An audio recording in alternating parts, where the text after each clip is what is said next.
بسم اللہ الرحمن الرحیم۔ السلام علیکم ویورز، امید کرتا ہوں آپ سب خیریت سے ہوں گے۔ سلسلہ چشتیہ معینیہ کی تیسری کڑی حضرت بابا فرید الدین مسعود گنج شکر رحمۃ اللہ علیہ ہیں، جن کو حضرت خواجہ غریب نواز رحمۃ اللہ علیہ کے خلیفہ اعظم حضرت خواجہ قطب الدین بختیار کاکی اوشی کے خلیفہ ہونے کا فخر حاصل ہے۔ حضرت بابا صاحب کے بے شمار خلیفہ ہیں، جن میں 3 بزرگوں کو فوقیت و فضیلت حاصل ہے۔ حضرت جمال الدین ہانسوی رحمۃ اللہ علیہ خلیفہ اول ہیں۔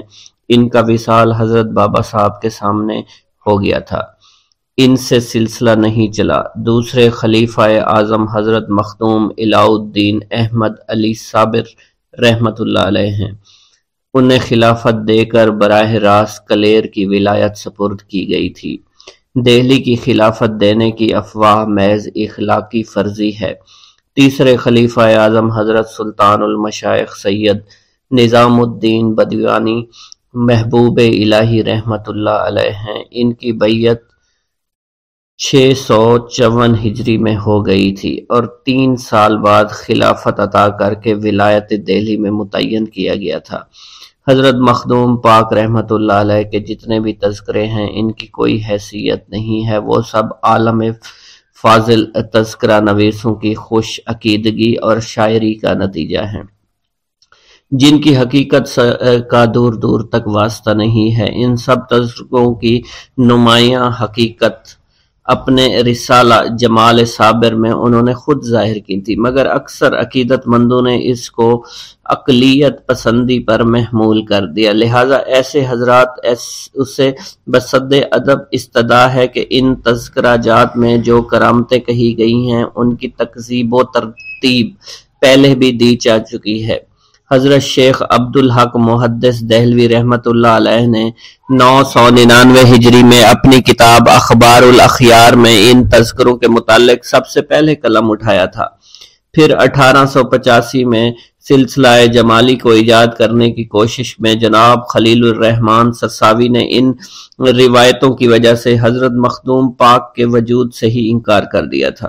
جواب میں صابری حضرات نے اعلان کیا تھا کہ ہم ملفوظات کے منکر نہیں ہیں، مگر ان مضامین کو دور کرنے والے ہیں جو پیران ناقص نے مشائخ سے نامزد ہی کر دیے ہیں۔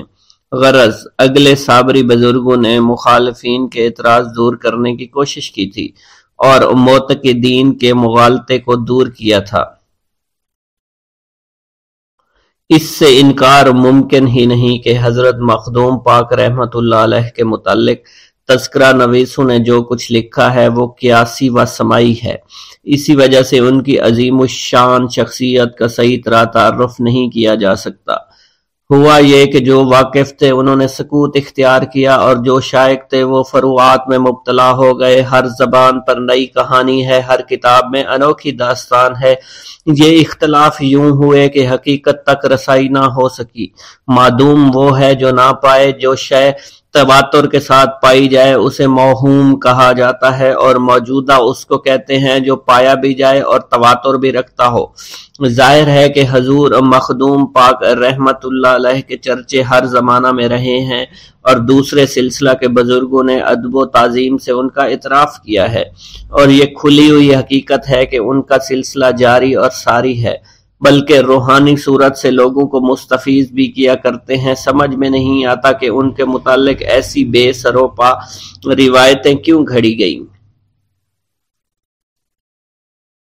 حضرت خواجہ حسن بصری رحمۃ اللہ علیہ کے والد کا نام اور پتہ کسی کو نہیں معلوم تھا۔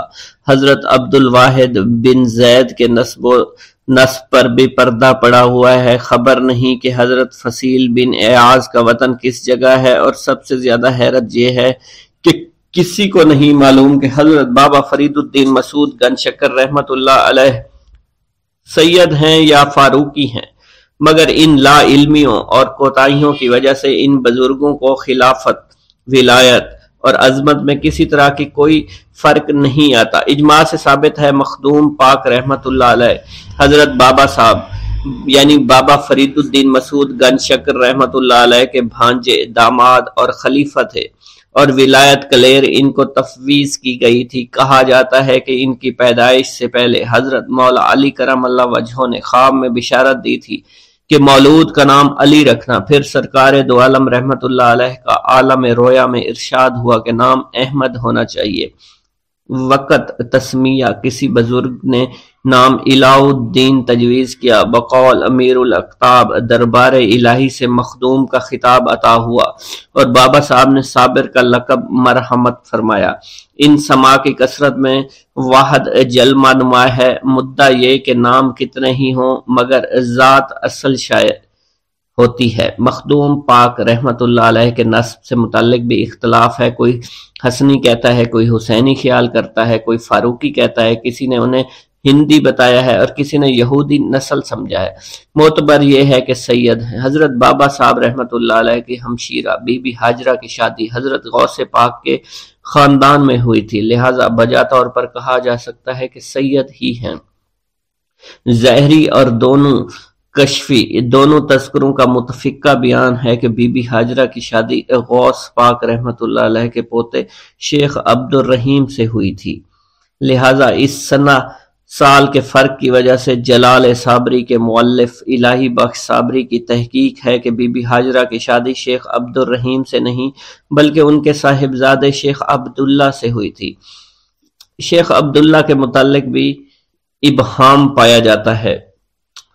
حضرت امام جعفر صادق کی اولاد میں سے تھے، اس لیے ان کا تعلق حسینی شاخ سے تھا۔ آگے چل کر ملا صاحب نے لکھا ہے کہ ان شیخ عبداللہ کی شادی بی بی ہاجرہ سے بمقام کھوٹوال عہد خلجی میں ہوئی تھی اور مخدوم پاک کا وصال 679 ہجری میں عہد بلبن میں ہو چکا ہے، اس لیے یہ روایت تسلیم نہیں کی جا سکتی۔ جو لوگ مخدوم پاک کو ہندی نیاد کہتے ہیں وہ ان کی جائے ولادت قصبہ ڈیکری ضلع حصار قرار دیتے ہیں، مگر اس کا ثبوت نہیں۔ ان کے بیانات مخدوم پاک پر بھی نہیں۔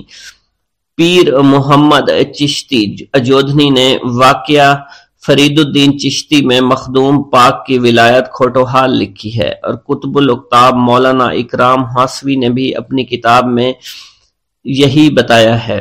مخدوم کے ابتدائی حالات ظاہری تذکروں میں مبہم ہیں مگر کشفی تذکروں میں تفصیل کے ساتھ ملتے ہیں۔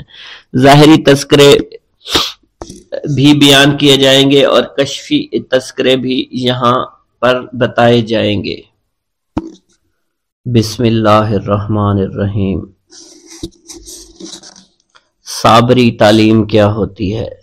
روحی فدا حضرت سید لولاک صلی اللہ علیہ وسلم کی مستند حدیث ہے کہ انسان کے جسم میں ایک ایسا عضو ہے جس کے صالح ہونے سے سارا جسم صالح ہو جاتا ہے اور جس کے خراب ہونے سے سارا جسم خراب ہو جایا کرتا ہے۔ وہ عضو دل ہے، مطلب یہ کہ جیسا دل ہوگا ویسا ہی جسم ہوگا۔ دل اور جسم کی نورانیت روح کی تقویت کا باعث ہوا کرتی ہے۔ روح کو فنا نہیں، موت صرف جسم کو آیا کرتی ہے۔ ظاہر ہے کہ آدمی خاک اور روح سے مرکب ہے، مر جانے والے نورانی جسم کا مدفن بھی نورانی ہو جایا کرتا ہے، لہذا صالحین کے کرب و جوار میں دفن ہونے والوں کو ان کی نورانیت سے فائدہ پہنچتا رہتا ہے۔ گویا مرحوم اہل اللہ کے جسم و روح دونوں فیض و رساں ہیں۔ شہیدوں اور ولیوں کو مردہ نہیں سمجھنا چاہیے، انہیں دربار الہی سے روزی ملا کرتی ہے، ان کا جسم سڑنے اور گلنے سے محفوظ کر دیا گیا ہے۔ انوار الہی مثل صورت آفتاب و مہتاب کائنات کے ذرے ذرے پر ذو فگن ہے، لیکن آنکھ دیکھنے کی تاب نہیں لا سکتی۔ انوار الہی کے ملاحظہ کے لیے ایک اینک کی ضرورت ہے، ان کی دید بغیر توسط کے ممکن نہیں۔ حضور قلب کی تعلیم ہر مذہب میں ہے، لیکن اسلام سے سب سے بہتر اور سہل الحصول ہے۔ شریعت میں نماز، روزہ، حج، جہاد کی تعلیم ہے، اور طریقت میں شریعت کی پابندیوں کے ساتھ ذکر و فکر کی تاکید کی گئی ہے، اور ذکر و فکر ہی ہے کہ حضور قلب حاصل ہوتا ہے۔ صوفیوں کے سب سلسلے اور طریقے تصور شیخ کے قائل ہیں، مگر اللہ بہتر جانتا ہے کہ باوجود علم و فضل کے مولانا اشرف علی تھانوی نے قصص الاکابر کے لکھ دیا ہے کہ چشتیوں میں تصور شیخ نہیں ہے۔ ان کے برخلاف مولوی رشید احمد گنگوہی صاحب نے ارواح ثلاثہ کے صفحہ نمبر 390 میں لکھا ہے کہ 3 سال کامل حضرت حاجی امداد اللہ مہاجر مکی رحمت اللہ علیہ کا چہرہ قلب میں رہا اور میں نے بغیر اس سے پوچھے ہوئے کوئی کام نہیں کیا۔ حضور قلب کی تکمیل محض نظر، فکر اور گمان سے ہی نہیں ہوا کرتی بلکہ کشف و شہود سے، یقین سے بھی ہوتی ہے۔ اس کے حصول کے لیے خلوص محبت یعنی للہت اصل شے ہے۔ شریعت و طریقت دونوں میں حضور قلب کی تعلیم ہے، مگر دونوں میں نمایاں فرق یہ ہے، اسلام نیت کی درستگی کو ضروری سمجھتا ہے اور قول و عمل میں یکسانیت چاہتا ہے۔ علم کا مقصد عمل ہے اور صحیح علم دل کی درستگی پر موقوف ہے۔ صالح دل کی علامت یہ ہے کہ آدمی راضی برضا ہو۔ صحیح مقصد کے لیے کوشش کرنا ہمارا کام ہے، مگر نتیجہ اللہ کے ہاتھ میں ہوا کرتا ہے۔ طریقت کے جملہ سلسلوں کا مقصد ایک ہی ہے، یعنی معرفت الہی، لیکن مختلف طبقوں کی وجہ سے حصول مقصد کے طور طریقے میں خفیف سا فرق پایا جاتا ہے۔ چنانچہ سلسلہ چشتیہ بھی ایک امتیازی خصوصیت ہے۔ ان کا اندازہ تعلیم چشتیہ کے معمولات سے کیا جا سکتا ہے۔ اس کی تعلیم درسی نہیں۔ حضرت محدث دہلوی نے لکھا ہے کہ نفس کی مخالفت چشتیوں میں ہے، عبادت کی جان ہے، اور عام رسم و راہ پھنسے رہنا ان کے یہاں کفر ہے۔ چشتی نفس کو صنم اکبر سمجھتے ہیں۔ انہوں نے یہ اصول قرآن پاک سے اخذ کیا ہے۔ چشتی مجاہدات کے ذریعے تصفیہ و تزکیہ کر کے دماغ کو صاف کیا کرتے ہیں۔ ان نقوش کو صفات و ملکات سے موسوم کیا جاتا ہے۔ تزکیہ تصفیہ میں شیخ کی توجہ کے علاوہ 2 وظائف بھی ہوتے ہیں، مگر اصل تکمیل محبت بھری آہ و سوز سے ہوتی ہے۔ محبت ہی عزا کا باعث بنتی ہے۔ اسی طرح اپنے آپ کو پہچان لینے کے بعد خدا کی معرفت کا شعور پیدا ہو جایا کرتا ہے۔ چشتی محبت ہی کی خاطر نفس کی مخالفت کر کے اسے مہذب بنا لیتے ہیں۔ تہذیب نفس محبت کا تقاضا ہے کہ اچھے برے سب کے ساتھ اخلاق اور اچھے اخلاق سے برتا جائے۔ ہر شے نیک و بد پہلو رکھتی ہے۔ نیک تو نیک ہی ہوتا ہے، مگر بد کو نیک بنا لینا کمال بندگی ہے۔ حضرت سلطان المشائخ رحمت اللہ علیہ کا ارشاد گرامی ہے کہ صحبت ماباش و صحبت تو باشیم، بد کو نیک بنانے کی صحیح بہترین صورت ہے۔ اس سے اتحاد بڑھتا ہے اور توحید کی بھی تبلیغ ہوا کرتی ہے۔ بہرحال چشتی نفس کی مخالفت کر کے صبر و رضا کو عادی کیا جاتا ہے، اور ان کی نشانی ہے۔ چشتیوں میں محبت و ہم نشینی کے ساتھ اتباع و تقلید ضروری ہے، لیکن وہ ارباب ظن تخمین کی تقلید کو حرام سمجھتے ہیں۔ تجدید کے وہ معترف ہیں مگر تاسیس کے قائل نہیں ہیں۔ حق یہی ہے کہ پرانی عمارت کو ڈھا کر از سر نو عمارت بنانا طول عمل ہے اور اسراف بھی ہے۔ پرانی عمارت کو مفید و کارآمد بنانے کے لیے حسب ضرورت ترمیم کر دینے کو تجدید کہا جاتا ہے۔ تاریخ بتاتی ہے کہ جب ہندوستان میں فتنہ و فساد کی لہر دوڑی تو مذہب میں بھی تحریف ہوئی، اخلاق بگڑنے لگے اور فرعونیت شروع ہوئی اور طبیعت ذلت پستی کی طرف مائل ہونا شروع ہوئی۔ تو حضرت بابا صاحب رحمۃ اللہ علیہ نے رفاع عام کے لیے جذبہ سلوک کو علیحدہ کر دیا۔ یہی وجہ ہے کہ مخدوم پاک علی احمد صابر کلیری رحمۃ اللہ علیہ کو مجذوب سالک کے درجے میں خلافت عطا فرمائی اور حضرت سلطان جی رحمۃ اللہ علیہ کو سالک کامل اور رئیس فقیر کا مرتبہ دے کر خلیفہ بنا دیا۔ گویا اس طرح سلسلہ چشتیہ کی 2 شاخیں ہو گئیں۔ اصل یہ ہے کہ اس زمانہ کو کمزور طبیعتیں جذبہ و سلوک دونوں کے بوجھ کی متحمل نہیں ہو سکتی تھی۔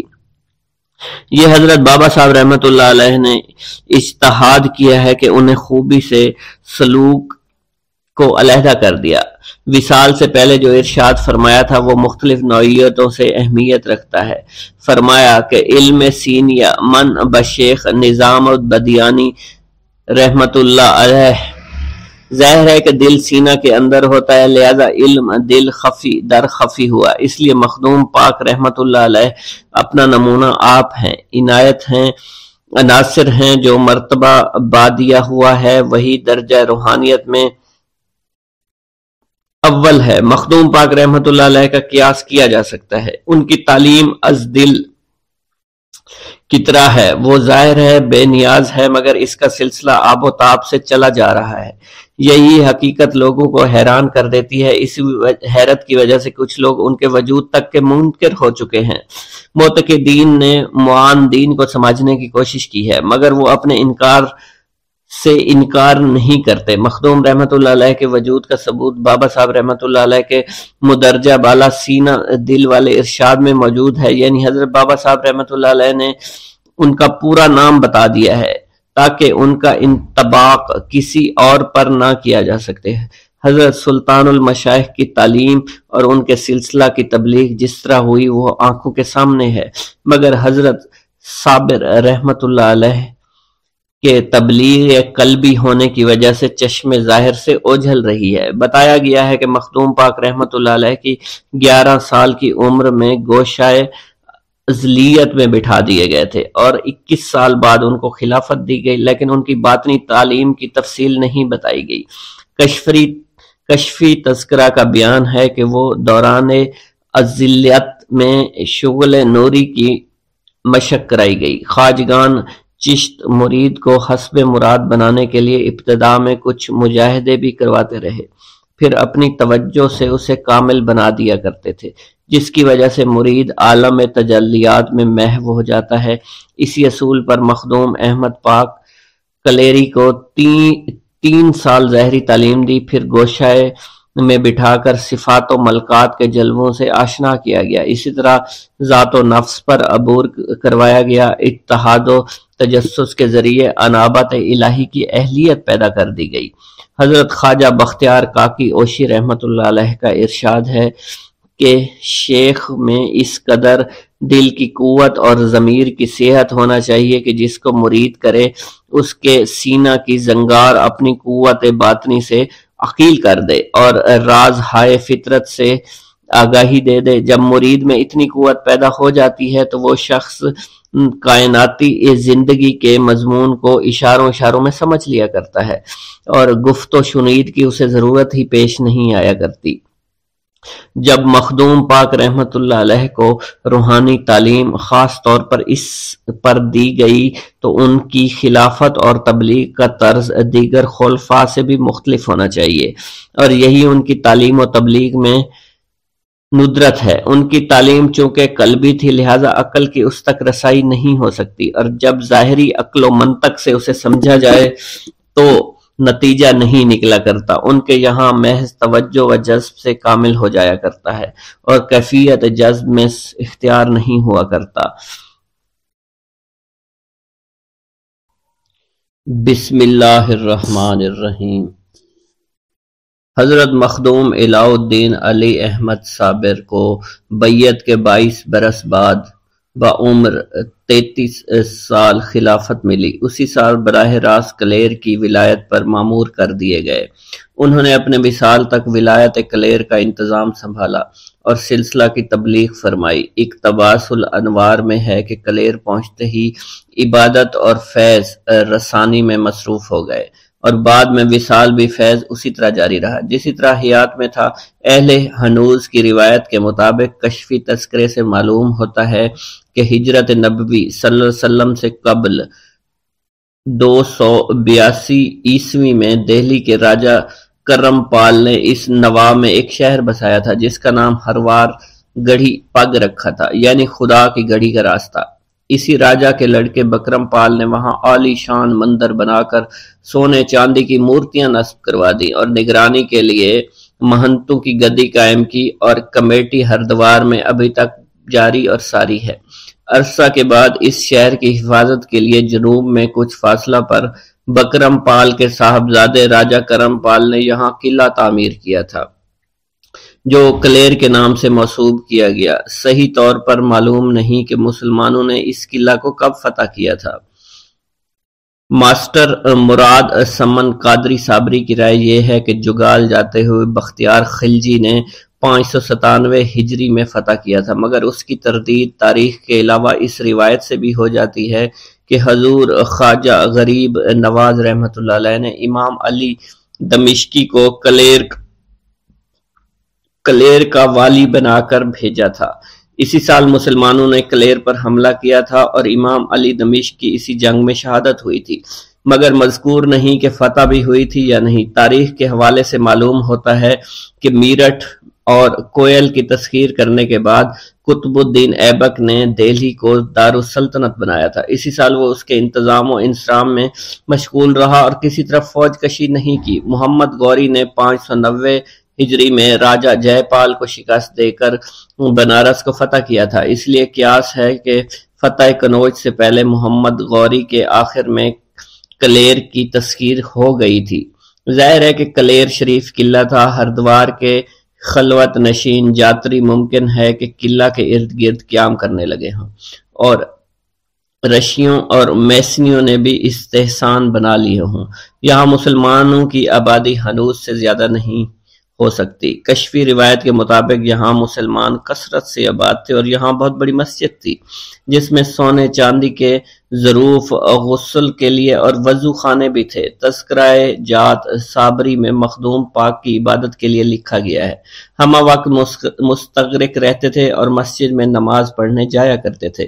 کلیر میں ان کی کرامات اور فیض رسانیوں کی تفصیل بعد میں بیان کی جائے گی کہ حاکم شہر مسمی دوان کی بکری گم ہو گئی تو استغفار کرنے پر حضرت کی توجہ سے بکری کے گوشت کی ہر بوٹی نے با آواز بلند بتایا کہ میں فلاں شخص کے پیٹ میں ہوں۔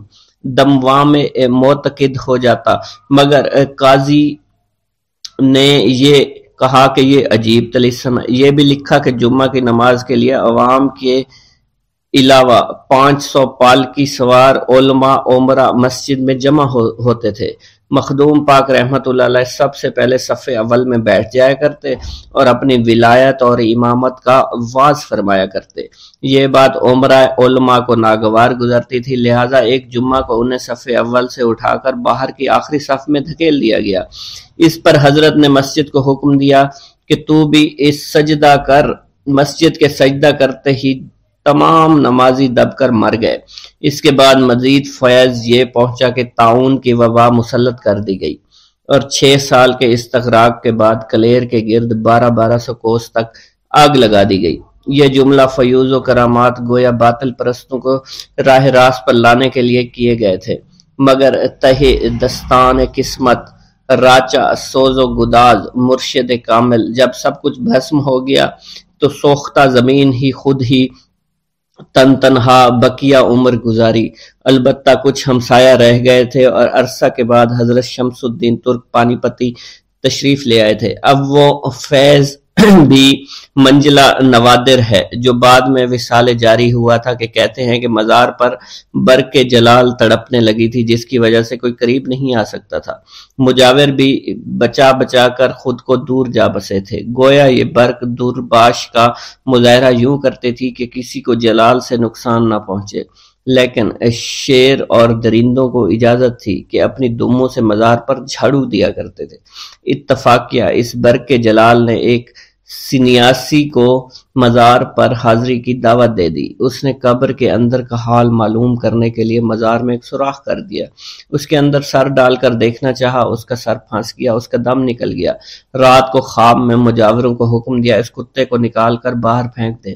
چنانچہ تعمیل کی گئی اور مزار کی مرمت بھی کر دی گئی۔ اب برق جلال اور شیروں کی نگرانی کو ناکافی سمجھ کر مجاوروں کو یہاں رہنے کے لیے بلا لیا گیا۔ مشہور ہے مخدوم پاک رحمت اللہ علیہ جلالی تھے، ان کے جلال کے نقشے مختلف آتشی رنگوں میں کھینچے گئے تھے، اس لیے ان کے تصور سے کلیجہ منہ کو آ جاتا ہے، دل دہل جاتے ہیں۔ ان کی جلالی داستانوں کے بیان کرنے والے معاندین نہیں بلکہ صاحب علم فضل اور تذکرہ نگار ہیں۔ اقتباس الانوار کے مصنف قطب وقت مولانا اکرام اللہ شاہ براسوی نے تحریر فرمایا ہے کہ حضرت موسیٰ علیہ السلام صاحب جلال تھے، انہی کے نقش قدم پر حضرت مخدوم پاک رحمۃ اللہ علیہ تھے، اسی وجہ سے ان میں جلالی شان پیدا ہو گئی تھی۔ لیکن اصل یہ ہے کہ موسیٰ علیہ السلام کی شریعت قہر و جلال کی تھی، ان کی شبیہ مبارک سے روب ٹپکتا تھا، مگر ان کی پوری زندگی عجز صبر سے بھری ہوئی ہے۔ فرعون کی دشمنی اور قوم کی نافرمانیوں اور گستاخیوں پر انہوں نے جلال کا اظہار کبھی نہیں فرمایا تھا۔ کپتی و اسرائیلی میں بیچ بچاؤ کرتے ہوئے کپتی کے تھپڑ مار دیا تھا اور اتفاق سے وہ مر گیا، اس پر انہیں بے حد ندامت ہوئی اور سزا سے بچنے کے لیے مدائن چلے گئے۔ دوسرا واقعہ یہ ہوا کہ چلہ پورا کر کے جب تورات کے الواح کے کوہ طور سے لے آئے تو پوری قوم سامری کے پچھلے کے پرستش کرنے لگی۔ یہ صدمہ کی بات ہی تھی۔ اپنے بڑے بھائی حضرت ہارون پر برس پڑے، تم نے قوم کو گمراہ کیسے ہونے دیا اور کیوں نہیں ہدایت کی؟ لیکن ان سے حقیقت معلوم کے بعد غصہ جاتا رہا اور سامری سے نہایت نرمی کے ساتھ اس کی شیطنیت کی وجہ پوچھی۔ یہ دونوں واقعات موسیٰ علیہ السلام کے جلالی ہونے کا ثبوت نہیں ہو سکتے۔ مخدوم پاک رحمت اللہ علیہ کو عرصہ تک کھانا کھانے کی وجہ سے صابر کا خطاب عطا ہوا تھا، مگر جب کلیر آئے تو وہاں کی نافرمانیوں کی وجہ سے ان کے جلال کا ذکر کیا گیا۔ اہل عقیدت براہ کرم فرمائیں کہ صبر و جلال یکجا ہو نہیں سکتا، اگر انہیں مجمع ہو سکتے ہیں تو یہ کرامتیں جو جلالی لکھی گئی ہیں مخدوم پاک رحمت اللہ علیہ کی توہین ہیں۔ کلیری اگر غضب نازل ہوا تو وہ من جانب اللہ تھا، مخدوم پاک رحمت اللہ علیہ کا اس جلال سے کوئی تعلق نہیں۔ اندرونی حالات حضرت موسیٰ علیہ السلام اور مخدوم پاک کو جلال سے متصف و متہم کرنے والے جلال کے معنی ہی نہیں سمجھتے۔ جلال کے اقسام ہوتے ہیں، ایک جاہلانہ جلال ہوتا ہے، ایک مہذب باشعور جلال ہوتا ہے۔ حضرت سیدنا فاروق اعظم عمر فاروق رضی اللہ تعالیٰ عنہ اور حضرت خالد بن ولید رضی اللہ تعالیٰ عنہ کے حالات سے اچھی طرح سمجھا جا سکتا ہے۔ اسلام لانے سے پہلے حضرت فاروق اعظم نے اپنی بہن اور بہنوئی کو تلاوت قرآن پاک سن کر بری طرح خبر لی۔ اس غصہ میں صاحب قرآن صلی اللہ علیہ وسلم کی طرف رخ کیا، روئے انوار کا ملاحظہ کرتے ہی ان کا جاہلانہ جلال مہذب جلال میں بدل گیا، کلمہ پڑھتے ہی بن پڑے اور ان کے مہذب جلال نے خانہ کعبہ میں اذان دلوائی اور اعلانیہ باجماعت نماز پڑھوائی۔ مخدوم پاک رحمت اللہ علیہ کے جلال کو قہر و غضب سمجھنے والے نہ جلال کو سمجھتے ہیں، نہ ان کے بزرگی کے مرتبہ کو پہچان سکتے ہیں۔ صابری سلسلہ کی تعلیمات۔ سلسلہ صابری اپنے دوسرے خلیفہ حضرت کبیر الاولیاء تک نقاب پوش رہا۔ جب سہروردیوں اور نظامیوں میں اختلاف ہوا تو تیسرے خلیفہ شیخ العالم حضرت احمد عبد الحق رولوی رحمت اللہ علیہ نے نقاب الٹ دی اور صابری تعلیم کی اعلانیہ تبلیغ کی، اور یہی حضرت صابری سلسلہ کے مجدد ہیں۔ شیخ عبد القدوس گنگوہی رحمت اللہ علیہ نے جدید طرز تعلیم کے بہترین طریقہ سے اشاعت کی اور معقولات کی وجہ سے تصوف کی جو مخالفت کی جانی تھی اس کا دفیہ بڑے کمال سے کیا۔ شیخ گنگوہی رحمت اللہ علیہ کے اس مقولہ کے رنگ دوسرے کمالات سے مزین ہیں کہ جلال اور جمال میں اعتدال پیدا کیا گیا، بلکہ یہ معنی ہے کہ عمرہ سے ربط و ضبط میں مبالغہ کیا اور تعلیم و حدت الوجود کو عام کیا، مگر ان کے خلفاء نے عمرہ سے تعلقات نہیں بڑھائے اور چشتیوں کی قدیمی روش اختیار کی۔ شیخ گنگوہی رحمت اللہ علیہ کے بعد مرکزیت جاتی رہی۔ حاجی امداد اللہ مہاجر مکی رحمت اللہ علیہ نے مرکزیت کو جاری کرنا چاہا، مگر ان کے خلفاء نے اس کو پھر ختم کر دیا۔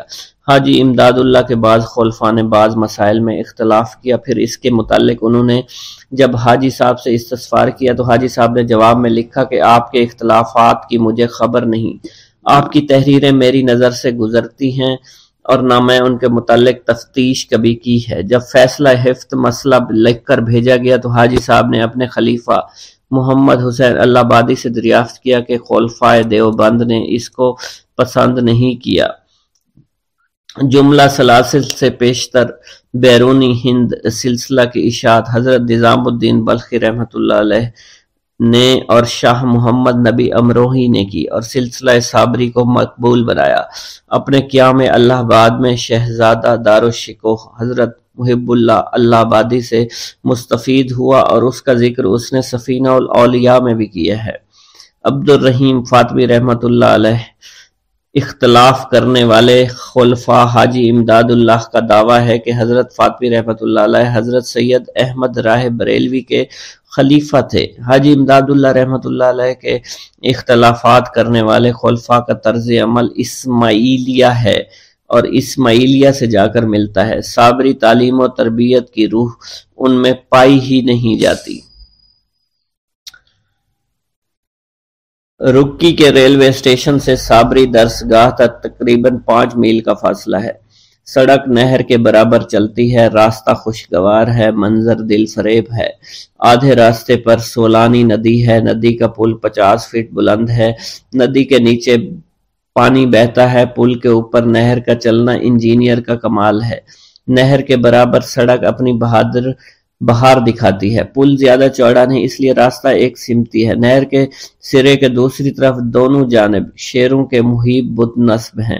آگے بڑھ کر 4 فرلانگ سے بائیں طرف روضہ شریف کا گنبد اپنی طرف متوجہ کرتا ہے اور یہ روضہ 1033 ہجری میں تعمیر ہوا تھا۔ نہر اور سڑک کے بائیں جانب کے احاطہ خالی ہے، یہاں ٹانگیں لاریاں ہوتی ہیں۔ اس پل سے ایک سڑک مشرق میں امام صاحب رحمۃ اللہ علیہ کے روضہ تک جاتی ہے، اسی جانب کلیر کی آبادی ہے۔